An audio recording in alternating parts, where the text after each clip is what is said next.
हाय बच्चों, मैं आज आप सभी को पंचतंत्र की एक और कहानी सुनाऊंगी। और आज की कहानी का नाम है वृक्ष देवता। एक गांव में दो दोस्त राजू और रमन रहते थे।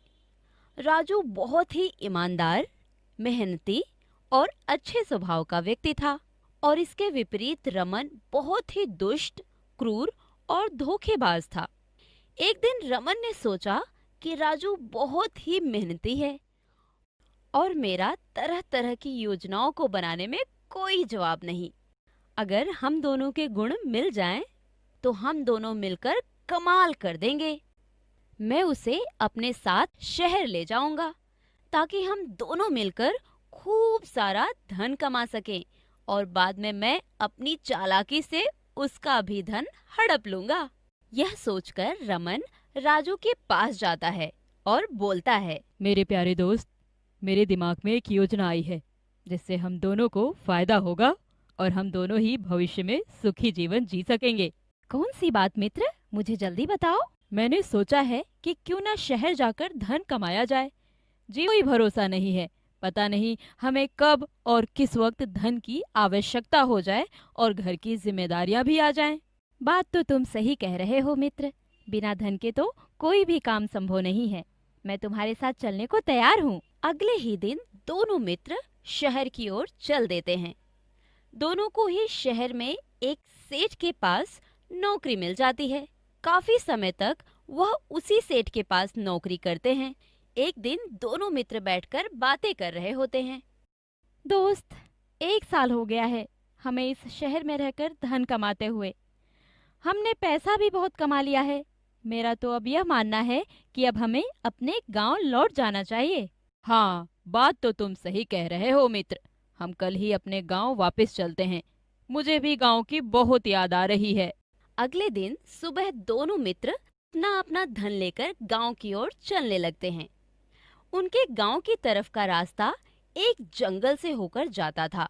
अभी दोनों दोस्त आधे रास्ते तक ही पहुंचते हैं कि रमन राजू से कहता है, मित्र, मेरा ख्याल है कि हमें अभी सिर्फ अपने जरूरत के हिसाब से ही धन लेकर गांव जाना चाहिए और बाकी बचा धन हमें यहीं जंगल में गाड़ देना चाहिए। क्यों मित्र, क्या बात है? दोनों मित्र बरगद के पेड़ के नीचे बाकी बचे हुए धन को दबाकर गांव चले जाते हैं। रमन की नीयत तो पहले से ही राजू के धन पर थी। रमन उसी रात को जंगल में वापस आता है और अपना और राजू का धन निकालकर घर ले जाता है।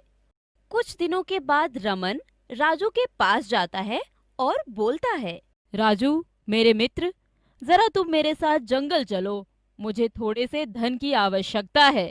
क्या बात है मित्र, तुम्हें इतनी जल्दी धन की आवश्यकता क्यों पड़ गई? बस कोई जरूरी काम आ पड़ा है, तुम बस मेरे साथ चलो।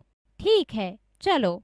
दोनों मित्र जंगल में जाकर बरगद के पेड़ के नीचे खोदते हैं। पर जैसे ही रमन गड्ढा खोदता है, वहाँ पर कुछ भी नहीं होता। रमन आश्चर्य से उछल पड़ता है और चिल्लाता है, अरे, हमारा धन कहाँ चला गया? किसी ने पहले ही खोदकर हमारा धन निकाल लिया। राजू, तुम ही चोर हो। तुमने ही मेरी सारी मेहनत की कमाई हड़प ली है। इस जगह के बारे में सिर्फ तुम्हें ही पता था। ये तुम क्या बोल रहे हो मित्र? मैंने पैसे नहीं लिए हैं, मेरा विश्वास करो। झूठ क्यों बोल रहे हो? तुमने ही सारा धन निकाला है। मुझे मेरे पैसे वापस करो, नहीं तो मैं इस मामले को पंचायत तक लेकर जाऊंगा।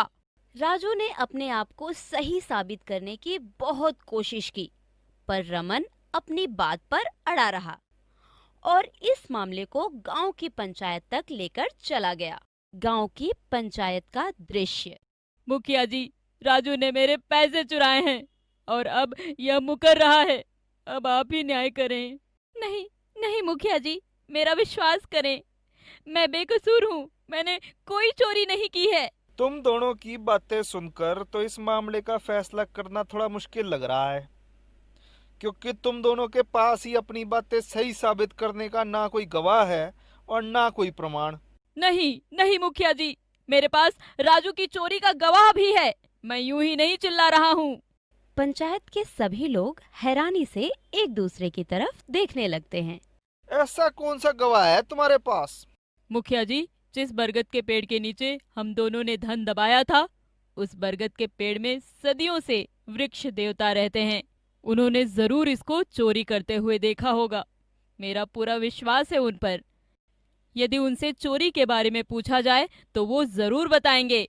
रमन की बात सुनकर मुखिया समझ जाते हैं कि यह कोई न कोई रमन की चाल है। वह सारे गांव के लोगों को लेकर उस जगह जाते हैं जहां पर रमन और राजू ने धन को गाड़ा था। वहां पर पहुंचकर मुखिया उस वृक्ष देवता से बोलते हैं। वृक्ष देवता जी, आप कृपा करके ये बताएं कि इन दोनों में से धन किसने चुराया है। अब सारा फैसला आपके ही हाथ में है। मुखिया के यह बोलते ही तुरंत ही पेड़ से आवाज आती है। यह सारी करतूत राजू की है, उसने ही धन चुराया है। पेड़ से आवाज सुनकर सभी गांव वाले हैरान हो जाते हैं। वह सब हैरानी से एक दूसरे की तरफ देखने लगते हैं। तभी मुखिया राजू को कुछ सूखी लकड़ियां इकट्ठी करने के लिए बोलता है और लकड़ियों को पेड़ के चारों तरफ इकट्ठा करने के लिए कहता है और फिर राजू को बोलता है। राजू, तुम अब ऐसा करो कि इन लकड़ियों में आग लगा दो। यह सब नजारा रमन खड़े खड़े देख रहा था। जैसे ही आग जलने लगती है, गांव के सभी लोग देखते हैं कि एक बूढ़ा सा आदमी खांसता हुआ पेड़ के खोखल से बाहर निकलकर भाग रहा है। वह बूढ़ा व्यक्ति कोई और नहीं, रमन का पिता होता है, जिसे रमन ने पेड़ की छाल में छिपा दिया था। तभी मुखिया हंसते हुए रमन को बोलता है। मैं तो तुम्हारी चालाकी पहले ही समझ गया था। मैंने ये सब नाटक इसलिए किया ताकि गांव वालों को तुम्हारी असलियत पता चल सके। रमन शर्मिंदा हो जाता है। मुझे माफ कर दो, मैं लालच में आ गया था। मेरी राजू के धन पर खराब नीयत थी। मैंने उस पर गलत और झूठा इल्जाम लगाया। मुझे माफ कर दो। मैं राजू का बचा हुआ धन उसे वापस कर दूंगा।